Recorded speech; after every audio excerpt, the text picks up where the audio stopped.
Hi, my name's Phil. I like talking about politics. In this video, I'd like to pick on some recent examples of confused communications from the government as it seeks to centralise all decision making and how this is going to lead to anarchy effectively in the country when it's already on its arse from COVID and bumbling towards the Brexit cliff edge. But first, if you'd like to be notified of daily news and politics, please subscribe to the channel and click the bell notification icon.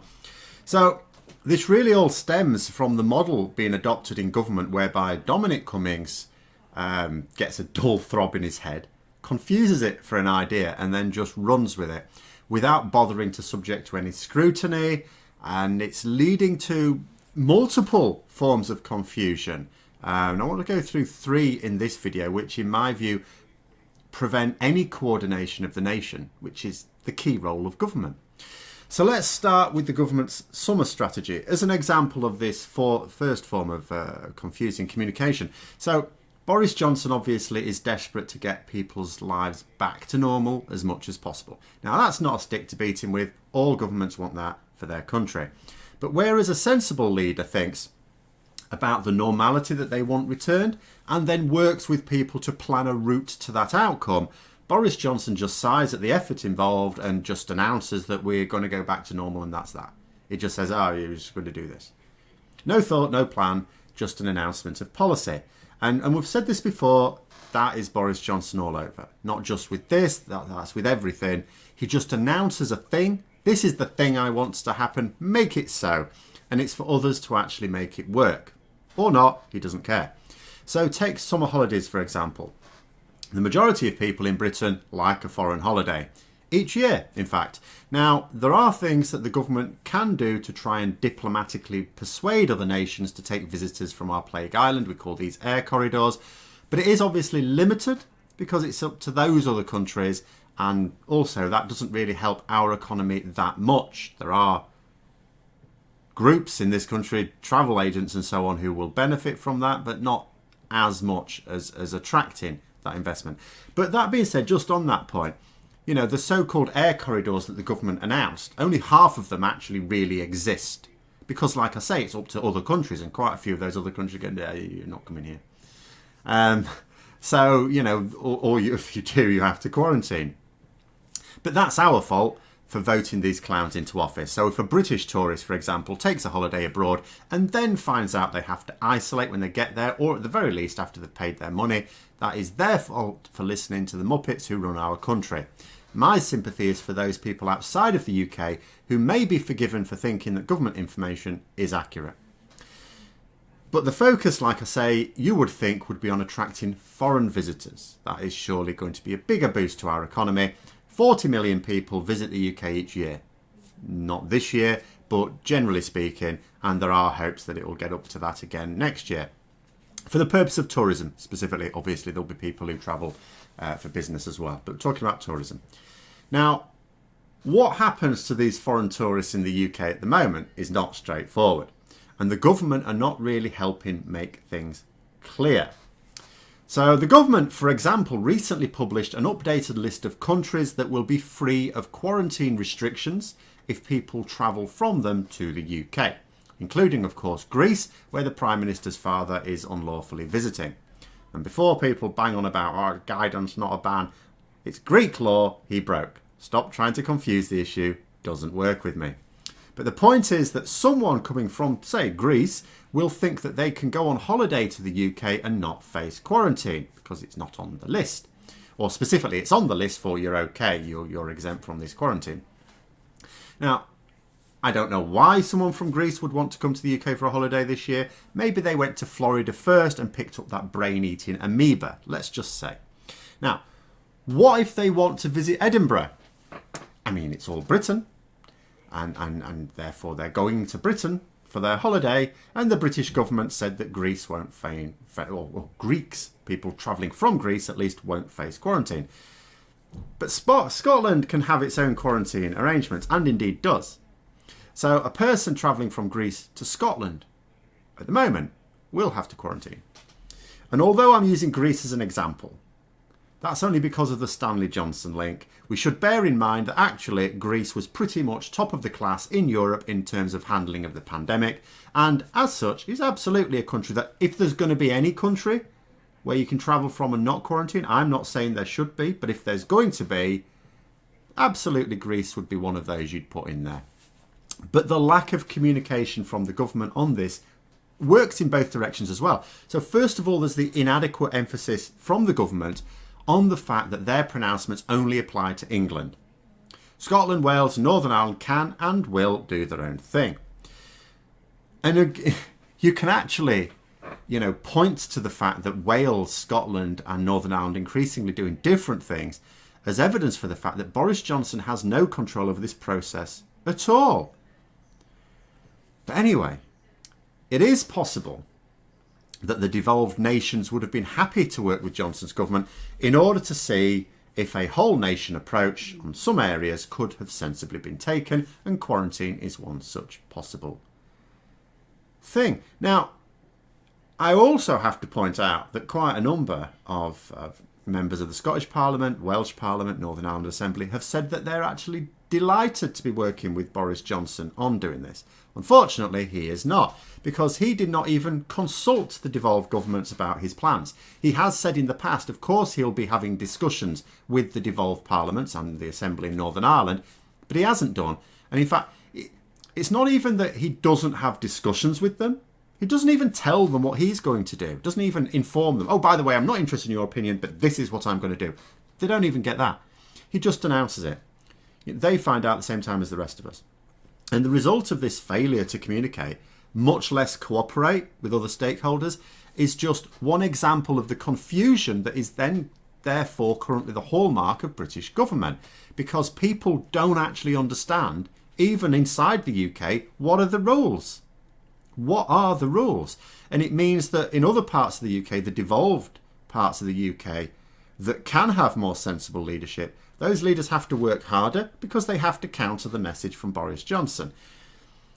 Nobody knows what is going on with the decision making because it's all been made by a single person, Dominic Cummings, in the shadows. He then tells Johnson what the policy is and Johnson dutifully complies. Oh yeah, hilarious. All those people who voted for Brexit because they didn't want unelected bureaucrats telling them what to do, which of course never happened as part of the EU, well, it's happening now. Now, of course, Dominic Cummings is a deeply arrogant man. If you didn't know that before, you should really know that now. And although he's not stupid, he nonetheless considers his own intellect to be greater than it actually is. And crucially, more importantly here, greater than that of anyone else. As a result, he genuinely doesn't see the point of discussing things with others. I mean, what's the point? Why would he want to discuss things with other politicians? Why should he communicate with lesser intellectual specimens who won't understand or appreciate the genius of his own brain farts? A complete waste of time as far as he's concerned. And the problem is, which leads us on to the second area of confusion, is that Cummings' frontman is Boris Johnson, a man who can't be bothered to even read his briefs.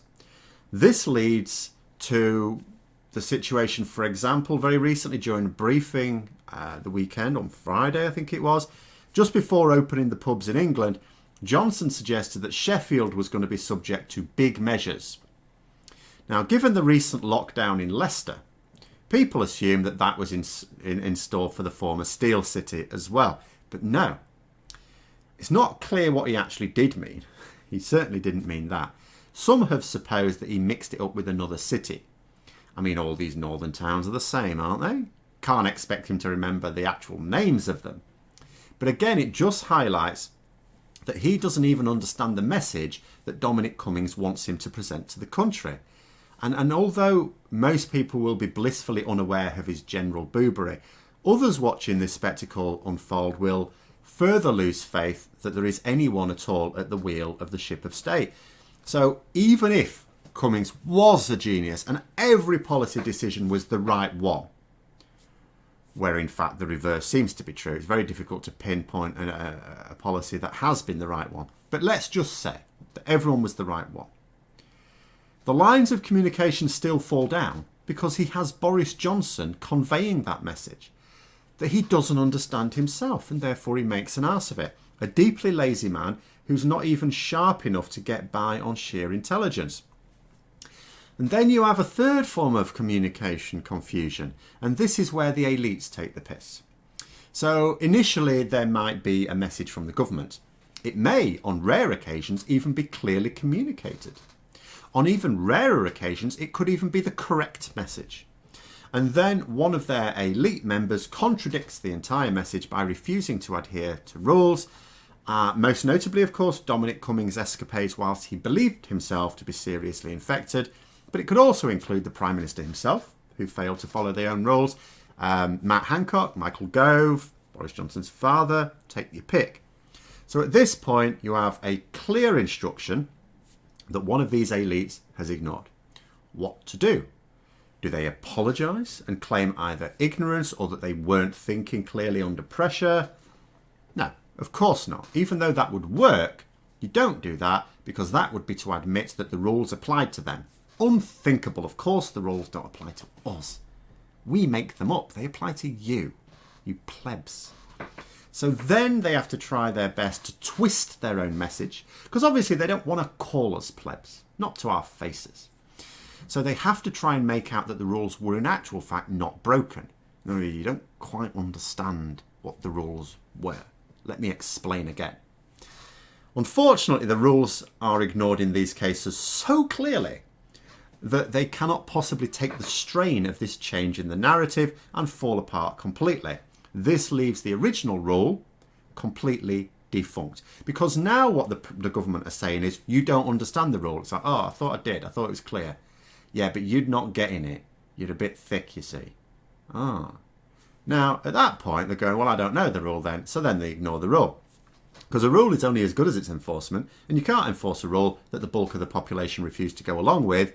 You police by consent. And examples like this means you lose that consent because the public are going, well, I don't understand the rule, so I can't follow it, can I? And also, even if you do feel you understand the rule, it just strikes against your sense of natural justice. And there's another example of this third type of confusion as well, when the rules simply contradict the message. Because, you know, there's a message getting out there about the coronavirus, and then there are rules, and these rules are there to try and suppress the coronavirus infection rate. Great, we get that. But then when the two things seem to be out of kilter, that's not making sense. What's going on here? So, for example, governments say that theatres can't be open because it's too risky. Even if theatre goers were socially distanced, it's too risky. To do with the performers on stage, you know, the performers singing and talking on stage and all the rest of it, okay, I can go along with that.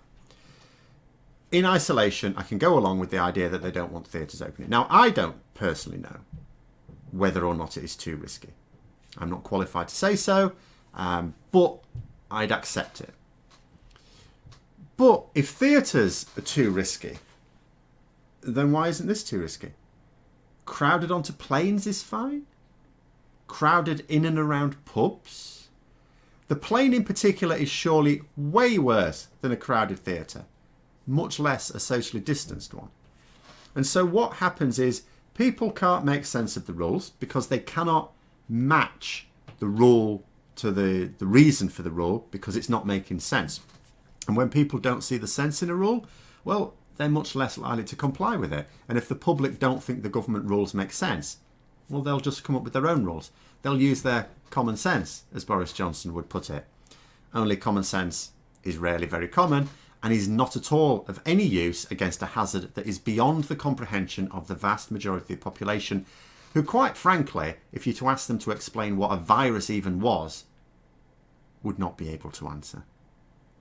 But there it is. Those are my thoughts. Let me know yours in the comments below. Hope you found the video interesting. If you did, don't forget to click the like button. If you'd like to support the channel further, please also click the Patreon link for details. Until next time, I'll see you later.